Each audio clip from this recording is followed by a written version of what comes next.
ain't got no water.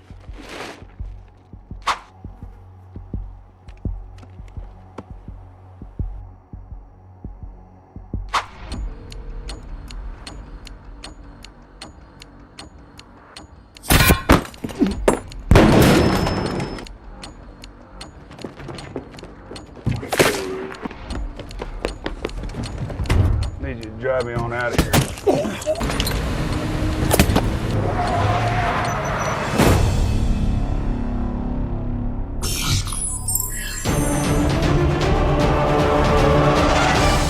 Layar Action. Cerita dimulai di padang pasir Texas Barat sekitar tahun 1980-an. Kita kenalan sama Sheriff Ed Tom Bell yang bercerita bahwa keluarganya turun-temurun jadi penegak hukum. Bell ngerasa dunia makin gila. Hal itu makin ditegaskan saat dia pernah menangkap pemuda yang ngebunuh gadis kecil tanpa alasan. Dan si pembun-bun ini santai bilang bakal ngulangin hal yang sama kalau dibebasin. Di situ Bell sadar dia berhadapan sama kejahatan yang gak punya hati nurani. Saat narasi Bell jalan, kita diperlihatkan seorang deputi muda yang baru menangkap tahanan berambut bob gelap, lengkap dengan tabung oksigen besi misterius di kursi depan. Di kantor polisi, situasi langsung berubah jadi horor pas si deputi lagi teleponan. Tahanan bernama Anton diam-diam menjerat leher si deputi pakai rantai. Borgolnya sampai tewas bersimbah darah. Anton kabur bawa tabung gas misteriusnya, lalu di tengah jalan menghentikan mobil warga sipil pakai sirine polisi. Tanpa babi bu, dia nempelin ujung alat dari tabung gasnya ke dahi si pemilik mobil. Ternyata itu alat jagal hewan bertenaga udara yang langsung bikin lubang di kepalanya bolong seketika.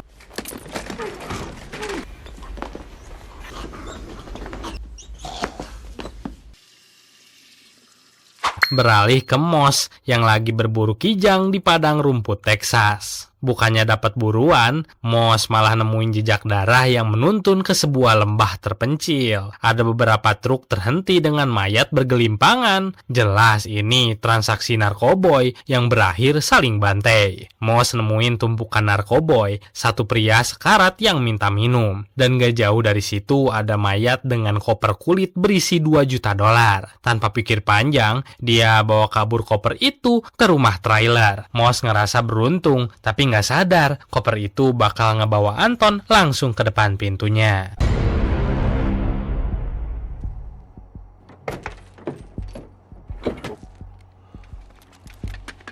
I ain't got no water.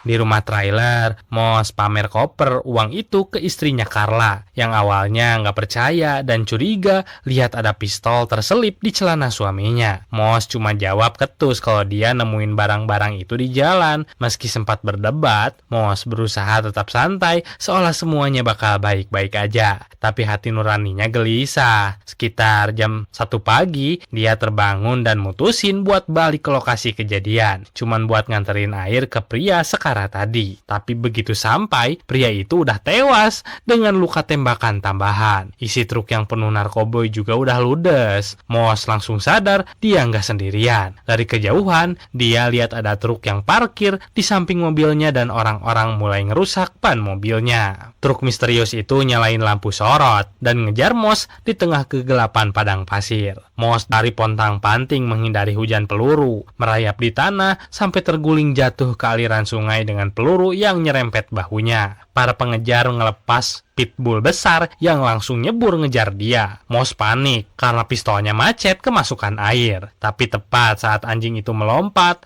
Moss berhasil menembaknya. Akhirnya, dia cuma bisa duduk lemas di atas batu, nyongkelin sisa peluru di bahunya sambil natap jalan raya dari kejauhan dengan perasaan was-was.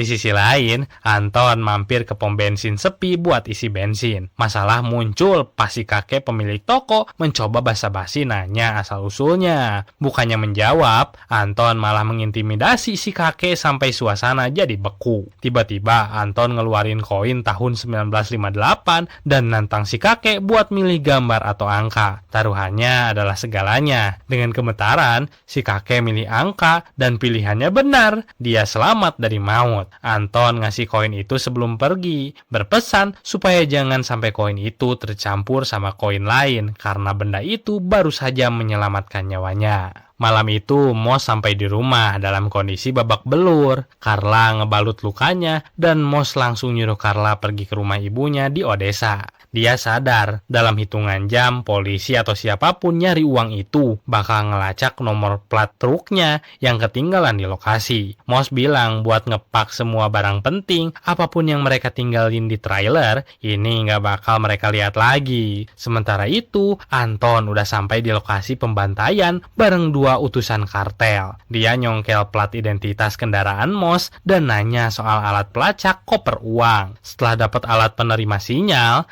Anton melakukan hal tak terduga. Dengan dingin, dia menembak kedua pria utusan kartel itu satu persatu. Mexicans, I guess. Right, petunias. Not a bleep.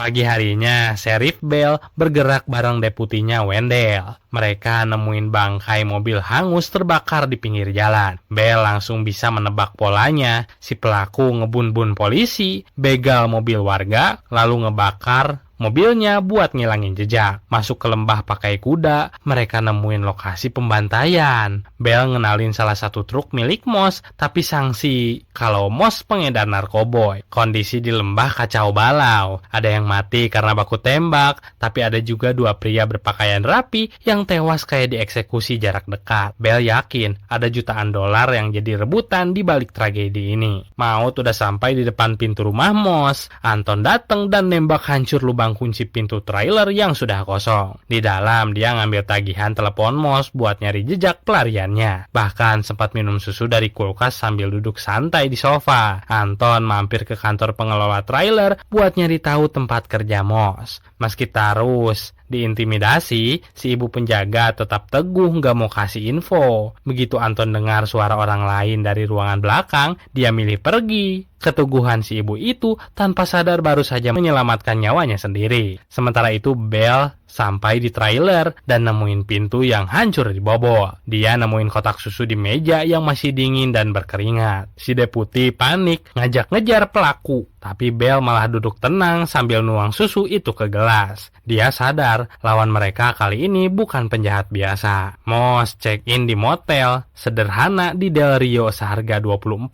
semalam. Dia ngebongkar ventilasi udara di plafon sambil ngambil sedikit uang buat pegangan, lalu ngiket koper itu pakai tali gorden dan mendorongnya jauh ke dalam pipa ventilasi pakai tiang jemuran baju. Gak cuman uang, Moss juga menyembunyikan senjata mesinnya di bawah kasur dan memodifikasi senapan dengan memotong larasnya jadi pendek biar lebih mematikan buat jarak dekat. Sementara itu Anton mulai melacak lewat tagihan telepon Moss dan menyusuri jalanan ke arah Del Rio sambil sesekali melirik alat pelacaknya yang mulai berbunyi pelan. Sheriff Bell pusing sama hasil lab. Gak ada peluru di kepala korban Anton, padahal ada lubang masuk tapi gak ada lubang keluar. Dia makin sadar dia berhadapan sama jenis kejahatan baru yang belum pernah dia temuin seumur hidupnya. Sementara itu, Moss menyewa kamar tambahan di motel pertama dengan sudut pandang berbeda. Dan malam itu Anton berkendara pelan memantau alat detektornya yang berbunyi kencang di depan kamar lama Moss. Anton melepas sepatunya agar langkah kakinya tak terdengar, lalu menghancurkan kunci pintu kamar dan merangsek paksa masuk. Di dalam bukan Moss yang dia temukan, melainkan 3 anggota kartel Meksiko yang juga mengincar uang itu. Anton menghabisi mereka semua tanpa ampun. Di saat bersamaan, Moss berhasil menarik koper uangnya dari pipa ventilasi dan kabur lebih dulu. Anton memanjat dan melihat pipa itu udah kosong dengan bekas seretan koper.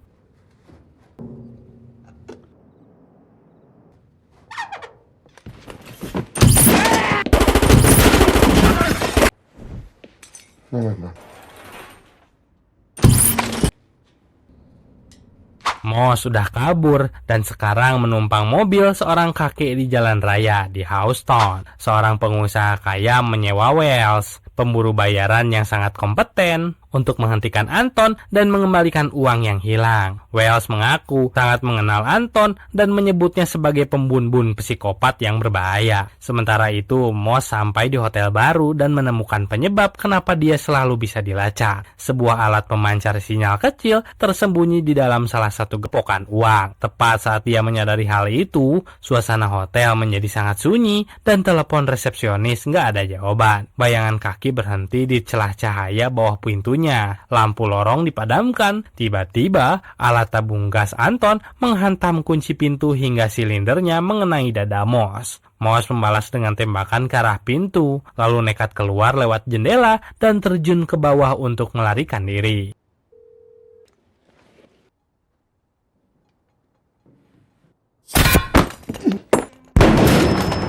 Begitu mendarat di depan hotel, Moss nyari kena tembakan Anton dari lantai atas. Di dalam lobi resepsionis sudah tewas tergeletak. Moss nekat lari ke gang belakang, tapi Anton udah nunggu di jendela lantai 2. Bahu dan rusuk Moss kena tembak sampai mandi darah. Dalam kondisi sekarat, Moss nyetop mobil bak terbuka yang lewat buat kabur. Sialnya, Anton terus menghujani mobil itu sampai sopirnya tewas di samping Moss dengan leher bolong. Moss nyetir sambil duduk lalu nabrak mobil yang diparkir di jalan. Kemudian sembunyi di balik mobil-mobil lain menunggu Anton mendekat. Pas Anton muncul, Moss langsung nembak balik sampai Anton terjun sembunyi di sela-sela mobil. Moss langsung kabur, ninggalin lokasi.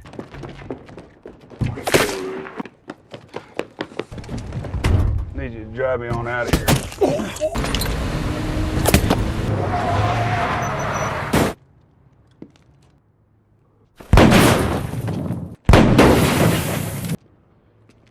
Dengan sisa tenaga Moss, dia tertatih menuju jembatan perbatasan Meksiko. Di tengah jembatan, dia ketemu 3 pemuda mabok dan nawari $500 buat beli baju dan jaket mereka buat nutupin luka tembaknya. Setelah muntah karena nahan sakit, Moss berdiri di pagar jembatan lalu sekuat tenaga melempar koper $2 juta itu ke semak-semak di pinggir sungai Rio Grande. Moss milih menyeberang ke Meksiko dengan tangan kosong tapi selamat dari maut. Sementara koper itu dia titipkan di alam liar sampai dia punya tenaga buat ngambilnya lagi. Moss terbangun di sebuah taman Meksiko saat fajar. Disambut pemusik khas Meksiko yang bingung lihat orang asing bersimbah darah di bangku taman. Moss menyodorkan uang $100 berlumuran darah sambil memohon agar mereka mencarikannya dokter. Anton juga nggak dalam kondisi baik. Paha kirinya tertembak. Untuk mengobati diri tanpa terlacak, Anton meledakkan sebuah mobil di depan apotek sebagai pengalih perhatian. Lalu masuk ke apotek yang kosong dan menjarah semua peralatan medis. Setelahnya, Anton melakukan operasi mandiri di motel, membersihkan lubang peluru di pahanya dengan pingset, lalu menyuntikkan penisilin ke tubuhnya sendiri sambil nonton TV dengan tenang. Bell mulai kewalahan setelah tahu bahwa mobil-mobil di lokasi kejadian terdaftar atas nama orang yang udah lama meninggal. Dia sempat menghentikan truk yang ternyata membawa tumpukan mayat ditutupi terpal seadanya. Bell lalu pergi ke orang Odessa, menemui istri Moss untuk mencari petunjuk sekaligus memberinya peringatan. Sementara itu, Moss yang terbaring di rumah sakit Meksiko dikunjungi Wells. Wells memperingatkan bahwa Anton adalah pembunuh tanpa ampun dan mengancam bahwa Anton mungkin sedang menuju Odessa untuk menghabisi Carla. Wells menawarkan perlindungan asal Moss menyerahkan uangnya, lalu meninggalkan pesan agar Moss menghubunginya di Hotel Eagle jika menyerah. Look, you gotta give me this money. $1.5 million on whores. How do you know he's not on his way to Odessa? Why would he go to Odessa? Kill your wife? Di Odessa, Bell bertemu Carla di kedai kopi dan berusaha membujuknya agar mau bekerja sama demi keselamatan Moss. Bell menegaskan bahwa musuh suaminya menggunakan senjata angin yang bisa membun-bun dalam sekejap. Sementara itu, Wells pergi ke jembatan perbatasan dan berhasil memetakan lokasi jatuhnya koper Moss di pinggir sungai Rio Grande. Wells kembali ke Hotel Eagle dan gak menyadari bahwa maut sudah menunggunya. Saat menaiki tangga, Tiba-tiba Anton muncul dari kegelapan dengan senapan berperedam dan menyuruh Wells masuk ke kamarnya sendiri. Di dalam kamar, Wells mencoba bernegosiasi dengan menawarkan lokasi uang, tapi Anton menolak dengan dingin. Wells yang sadar ajalnya dekat hanya bisa memaki kegilaan Anton. Tepat saat telepon kamarnya berdering, Anton menarik pelatuknya dan menghabisi Wells. Anton mengangkat telepon yang ternyata dari Moss, lalu memberikan ultimatum agar Moss segera datang membawa uang atau istrinya yang akan jadi korban berikutnya. Bell dan Deputi Wendell berdiskusi di kedai kopi tentang pembantaian di Motel Del Rio. Bell merasa dunia udah gila. Dia menyebut kematian para anggota kartel itu sebagai kematian karena sebab alami bagi orang yang memilih jalan kriminal. Bell mulai ngerasa zaman udah terlalu gelap dan kejam baginya untuk dimengerti. Sementara itu Moss nekat kembali ke perbatasan Amerika hanya dengan jubah rumah sakit dan mantel. Petugas imigrasi yang curiga langsung luluh begitu Moss menyebutkan identitasnya sebagai veteran perang Vietnam. Moss kemudian mengambil kembali koper $2 juta yang sembunyi di semak-semak sungai Rio Grande. Moss menelpon Carla dari stasiun bus dan menyuruhnya menemuinya di Motel El Paso. Rencananya dia akan memberikan uang itu dan menerbangkan Carla ke tempat aman. Sementara itu, Anton membobol kantor si pengusaha kaya yang menyewa Wells dan langsung menembaknya di balik meja. Dia menggunakan peluru birdshot agar kaca jendela nggak pecah. Detail yang menunjukkan betapa perhitungan dan dinginnya dia.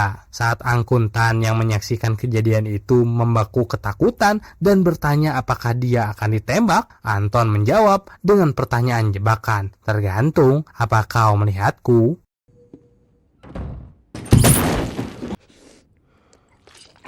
You going to shoot me? Do you see me? Di stasiun bus, ibu mertua Moss tanpa sadar membocorkan tujuan mereka ke El Paso kepada pria Meksiko berpakaian rapi yang kemungkinan besar adalah kaki tangan kartel. Anton kembali beraksi dengan cara yang dingin. Dia berpura-pura mogok di pinggir jalan untuk memancing bantuan, membunuh pria baik hati yang berhenti menolong, lalu mencuri mobilnya. Di El Paso, Moss sedang menunggu di motel dan sempat menolak halus ajakan minum bir dari seorang wanita di kolam renang. Mengaku sedang menunggu apa yang akan datang tanpa menyadari betapa dekatnya maut saat itu. Bell yang sedang dalam perjalanan menuju motel tiba-tiba mendengar suara tembakan beruntun. Saat Bell sampai di halaman motel, seorang wanita tertembak merangkak keluar dan Moss sudah tewas tergeletak dengan senjata di tangannya. Tak lama Carla dan ibunya sampai menggunakan taksi. Begitu melihat Bell membuka topinya sebagai tanda duka, Carla langsung histeris menyadari suaminya telah tiada.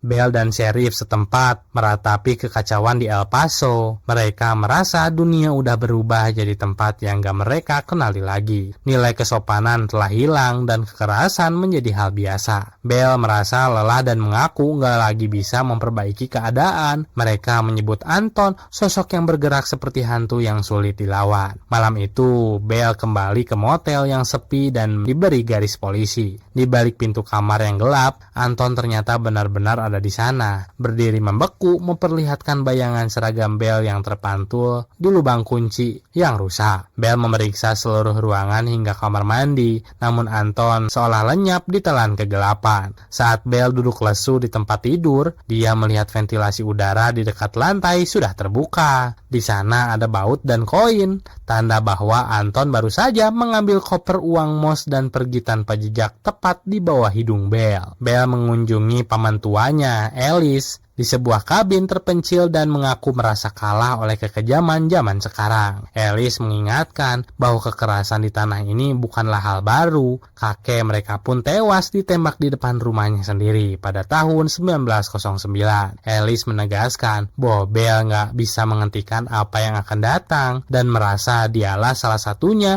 yang bisa menjaga dunia adalah sebuah bentuk kesombongan. Setelah memakamkan ibunya, Carla pulang ke rumah dan mendapati Anton Anton sudah menunggunya. Carla memohon agar nyawanya diampuni karena nggak punya urusan dengan uang itu. Tapi Anton bersikeras harus membunbunnya karena sudah berjanji kepada Moss. Anton menawarkan Carla untuk menebak koin demi nyawanya. Namun Carla memberikan jawaban telak, koin gak bisa memutuskan sesuatu, cuman kamu yang bisa. Dia menolak ikut dalam permainan gila itu. Meski adegan pembunbunan gak diperlihatkan, Anton keluar sambil memeriksa sol sepatunya, memastikan gak ada noda darah yang menempel. Saat sedang berkendara pergi, mobil Anton tiba-tiba dihantam keras oleh truk lain di sebuah perempatan. Meskipun tulang lengannya menonjol keluar, Anton tetap cuek. Dia membeli kaos dari dua remaja yang lewat untuk dijadikan balutan luka, lalu menyuap mereka agar tutup mulut. Anton menghilang perlahan, pincang dan terluka, tapi tetap tak tertangkap. Film ini ditutup dengan Bell yang kini pensiun, menceritakan dua mimpi tentang almarhum ayahnya kepada istrinya sambil menyesap kopi pagi. Dalam mimpi keduanya yang paling mendalam, Bell menunggang kuda menembus pegunungan gelap dan bersalju di malam hari. Ayahnya berkendara melampauinya tanpa sepatah kata, membawa api di dalam tanduk yang bersinar terang seperti bulan. Bell sadar ayahnya sedang melaju lebih dulu untuk menyalakan api di suatu tempat yang jauh. Dan kapanpun Bell sampai di sana, ayahnya akan menunggunya di samping api. Bell terdiam sejenak, lalu layar menjadi hitam. Dan film pun berakhir. Akhir dari perburuan berdarah ini menunjukkan bahwa satu pilihan salah, seperti mengambil uang yang bukan hak kita, dapat memicu rantai nasib buruk yang tak terbendung. Melalui Anton, kita belajar bahwa kejahatan terkadang muncul sebagai kekuatan alam yang tak bisa dinegosiasikan. Sementara Bell yang menyadari bahwa dunia telah menjadi tempat yang terlalu kejam bagi prinsip moral lama, membuatnya memilih untuk berhenti. Ada satu kutipan nih yang menginspirasi film ini. Di sini bukanlah negeri bagi orang-orang tua, kaum muda saling berpelukan, burung-burung berkicau di pepohonan. Dari Wiebe Yeats, maknanya adalah dunia yang dikuasai oleh gairah dan kekuatan yang muda sehingga kebijaksanaan dan moralitas lama nggak lagi punya tempat di sana. Nah, gimana nih menurut kalian soal film ini? Aksi si Anton udah bikin kalian merinding? Belum? Atau bikin ngebrigidik aja? Aduh, jawab aja di komen ya. Kalau kalian suka sama pembahasan alur film kayak gini, jangan lupa subscribe, like, komen, dan share video ini ke teman-teman kalian ya. Dan jika kalian punya rekomendasi film lainnya, langsung komen aja, nanti kita bikin film tersebut. Makasih udah nonton sampai habis, sampai jumpa di video selanjutnya. Goodbye!